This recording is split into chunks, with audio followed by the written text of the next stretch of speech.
Hello, this is Mac, and once again we're refocusing Barbados. In our last video, I appealed to Miss Motley to take up the telephone and give Mr. Arthur a call. I said this recognizing the fact that Miss Motley is the boss lady, as we would say, leader of the Barbados Labour Party, Her Majesty's Loyal Opposition. And it is a fact, we can't do anything about it.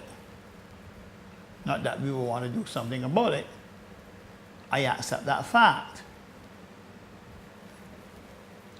But there's something at stake here, and that's the reason why I asked Ms. Motley to do that.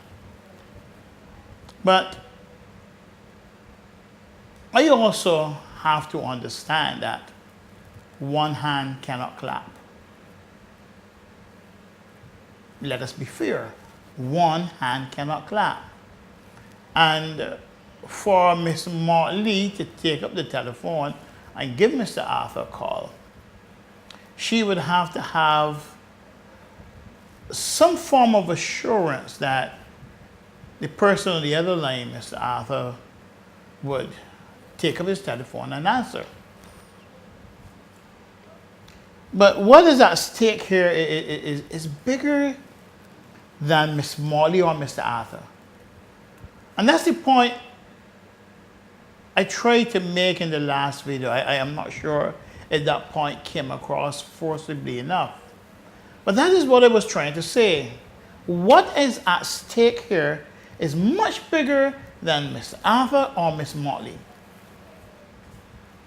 And what really is at stake is the future of our country and the great potential it possesses.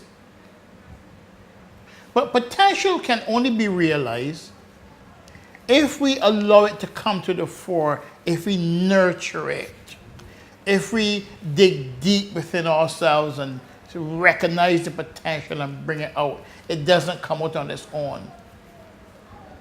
It's not self-perpetuating. It is something that we have to nurture, we have to develop. So for once, I'm asking that our pursuit of individualism does not interfere to the extent that it interrupts the well-being of this beautiful country that we call Barbados.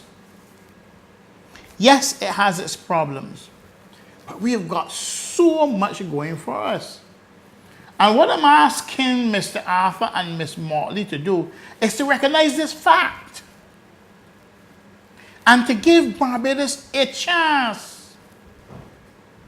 These two people are well positioned at this juncture in our history to give every Barbadian a chance, every young person a chance to realize their dreams. They understand how government works. Mr. Arthur has operated at the head of government for 14 years. He understands negotiation. He understands wheeling and dealing. He knows how to handle an economy. He's a brilliant economist. Ms. Motley is the consummate people's person. And I'm going to be honest with you, I haven't seen better. She is a natural. She knows how to touch people. And that asset, more than anything else, endears her to a lot of people. So the brilliance of Mr. Arthur and Mrs. Motley's own brilliance, why can't we take the two of these and merge them to give us something beautiful and strong for Barbadians? But, I must admit, I cannot speak to Miss Motley alone. I have to speak to Mr. Arthur. And this is what I have to say to Mr. Arthur. Ever since the day you entered elective politics, you offered yourself to us. You said to us, here I am. I am at your disposal. And remember what you said to us. You came into politics to stop poor people from being poor. I still believe, Mr. Arthur, this is at the core and the heart of why you do what you do. You could have walked off and said, forget about it. But no, you are still here, giving lectures. You are still here, speaking to the people of Barbados in the way you did during the estimates. And we recognize it, Mr. Arthur. We took notice. It was masterful. It was wonderful. That's how we like to see you. So, Mr. Arthur, you offered yourself to us quite some time ago. And in a sense, what I'm saying to you, Mr. Arthur, you do not belong to yourself anymore. You belong to us, the people of this country.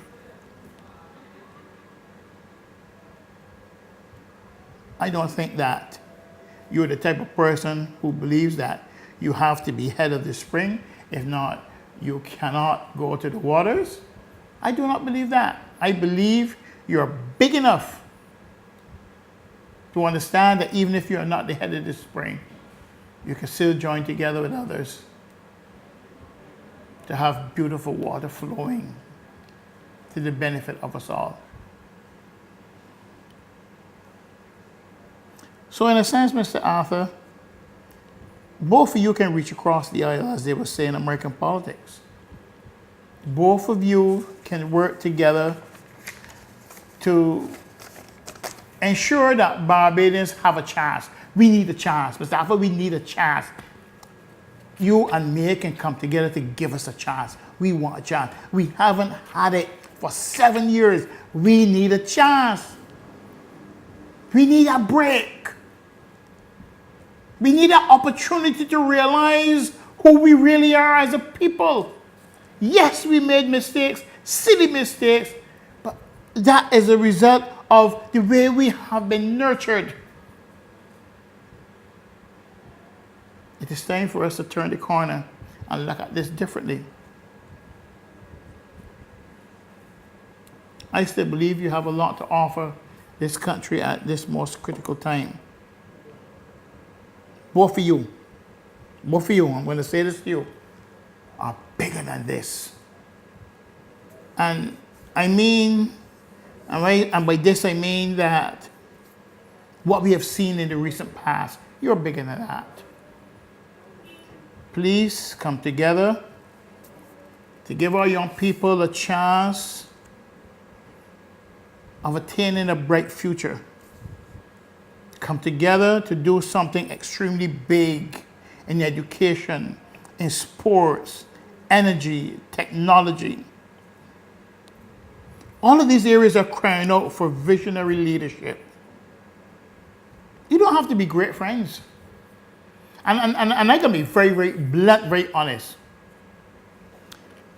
One of the things about black people that seems to be different from other races is that if a black man or a black woman doesn't like you, they're not going to sit down at the same table with you and eat.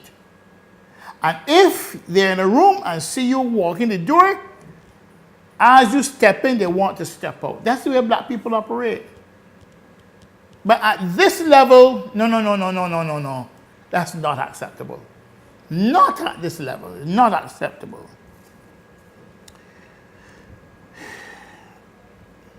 You don't have to be great friends to come together. You don't have to be great friends.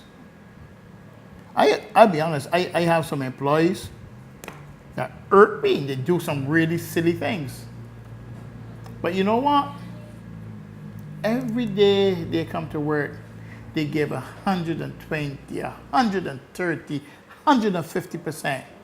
What am I to do to them because they hurt me? Tell them to go through the door? No!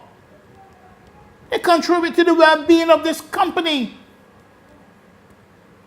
My duty is to make sure that they can continue to contribute. My duty is not to cut them short because they hurt me.